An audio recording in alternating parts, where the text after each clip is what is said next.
तो अभी सुबह के 7:30 बजे हैं और अभी मैं निकल चुका हूँ पोईचा के लिए, जो कि यहाँ से लगभग 35 किलोमीटर का डिस्टेंस है। बट हम वाया करके जाएंगे सबसे पहले रामपुरा जाऊँगा, और रामपुरा जो कि नर्मदा घाट के किनारे है, और फिर उसके बाद रामानंद आश्रम, तपोवन आश्रम, और फिर बाद में पोईचा पहुँचूँगा।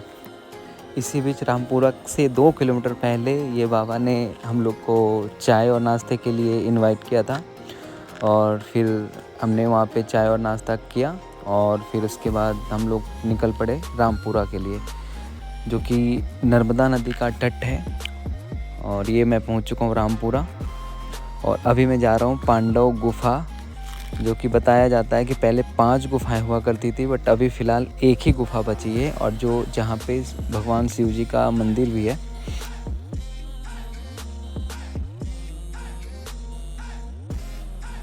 और ये पांडव गुफा दर्शन करने के बाद फिर मैं निकल चुका था तपोवन आश्रम के लिए। ये भी एकदम शिवलिंग भी धोके। हाँ निकाला ना गुफा का, दिखाऊं आपको।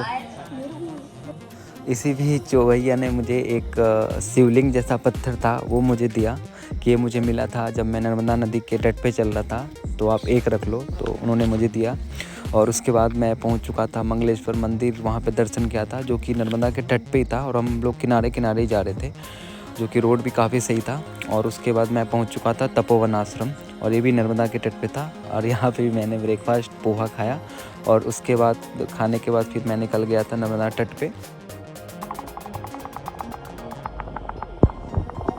और यहाँ पे नर्मदा घाट इतना सुंदर था, पानी भी एकदम क्लियर था, और तैरती हुई मछलियाँ भी स्पष्ट रूप से दिखाई दे रही थी। और इसी बीच तपोवन आश्रम में मेरी मुलाकात हुई इस अंकल से। इनका एज 74 था, और इनसे मैंने ढेर सारी बातें की। इन्होंने काफ़ी सारी साइकिलिंग एक्सपीडिशन कर रखा था, पुणे से कन्याकुमारी और भी कई सारे, तो इनका एक्सपीरियंस इन्होंने मेरे साथ शेयर किया। और इसके बाद मैं पहुंच चुका था रामानंद जी का आश्रम, और ये बहुत ही खूबसूरत मंदिर था, वो पोईचा जाने के रास्ते में मिला था।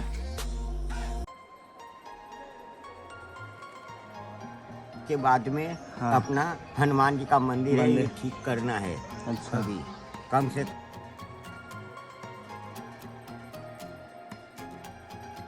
और रामानंद जी का आश्रम विजिट करने के बाद मैं निकल चुका था पोईचा के लिए फाइनली। और रास्ता भी काफ़ी सही था, बट आगे कुछ रास्ते ख़राब थे, कहीं कच्चा पक्का मिक्स रास्ता था, बट रास्ते में काफ़ी मज़े आए। उतना भी ख़राब नहीं था, आप पैडलिंग आराम से कर सकते हो, और कहीं कहीं पे हमें साइकिल को खींच करके भी ले जाना पड़ा था। बट इन शॉर्ट रास्ता सही था, मतलब कोई ख़राब नहीं था, काफ़ी खूबसूरत रास्ते भी थे, और दोनों तरफ या तो कपास, कहीं पपाया और बनाना, इसी के प्लांटेशन ज़्यादातर दिख रहे थे। इसी भी जब मैंने गूगल मैप ऑन किया तो उसमें दिखा कि नर्मदा माँ भी पास में ही है, तो हम लोगों ने डिसाइड किया कि नर्मदा माँ के दर्शन करके ही आते हैं। तो फिर हमने सियाराम बाबा के आश्रम के अपनी साइकिल छोड़ी, और वहाँ से लगभग 1 किलोमीटर का पैदल का रास्ता था, और फिर वहाँ से हम पैदल जाएँ। और जब यहाँ से नज़ारा देखा नर्मदा माँ का, इतना खूबसूरत था, अल्टीमेट था। और पोईचा एक स्वामीनारायण टेम्पल है, जो कि काफ़ी खूबसूरत है, स्पेशली इन द नाइट। उसका जो लाइटिंग होती है रात की, वो काफ़ी खूबसूरत होता है। और फाइनली हम लोग पहुंच चुके थे पोईचा स्वामीनारायण टेम्पल, और यहाँ पे हमारा आज का स्टे था, मंदिर का ही एकोमोडेशन था।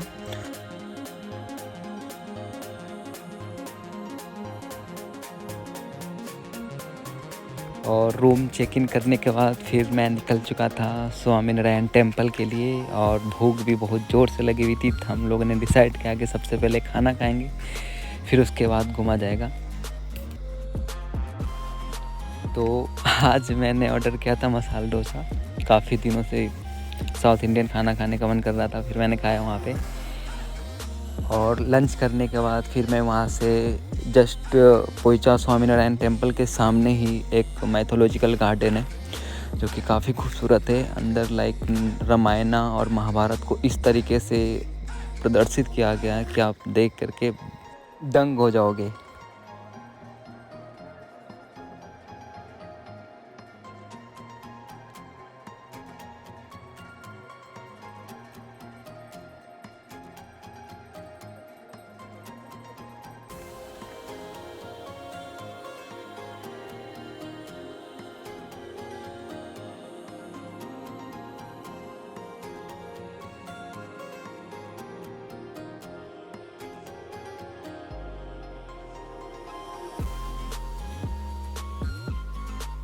ओए भाई उठ जा। ओ कितना सोएगा भाई, उठ जा।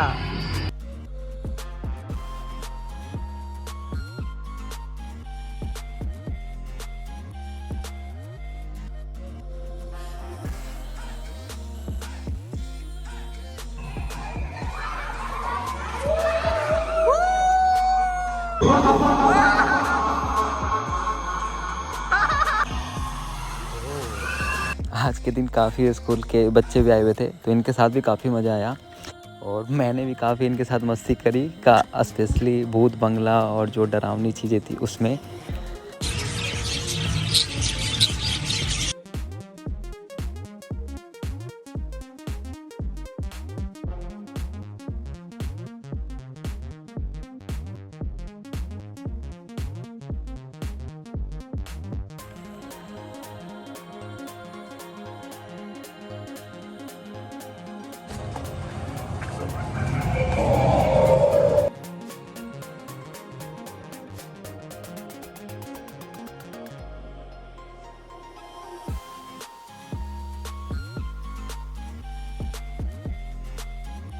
यार गार्डन इतना बड़ा था, घूम घूम करके मैं तो एकदम थक गया था। फिर मैं जा कर के थोड़ा देर वहीं पे सो गया। फिर उसके बाद मैंने बोटिंग की। बोटिंग का चार्ज आई थिंक 40 रुपीज़ था और ये भी काफ़ी खूबसूरत अमेजिंग था। इस बोटिंग टूर में काफ़ी स्पिरिचुअल चीज़ें को दिखाया गया था और देख करके इतना मज़ा आ गया कि एटलीस्ट एक बार तो विजिट बनता है यहाँ पे। फिर मैथोलॉजिकल गार्डन विजिट करने के बाद फाइनली आई थिंक शाम 7 बज चुके थे और फिर मैं आ गया था सामने मंदिर में। इसकी लाइटिंग देख कर के इतना मज़ा आया, इतना मज़ा आया, क्या ही बताऊँ मैं। आप लोग खुद ही देख लो और खुद ही डिसाइड कर लो, क्या अमेजिंग था।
और पूरे मंदिर विजिट करने के बाद फिर मैं गया था गोमुख द्वार, जो कि मंदिर के जस्ट नीचे वाली साइड में है।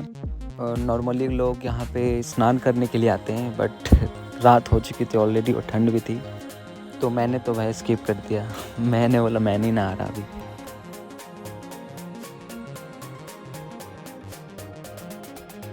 आज तो भाई काफ़ी थक गया, अब मैं जा रहा हूँ सोने। फिर मिलते हैं, तब तक के लिए नर्मदे हर।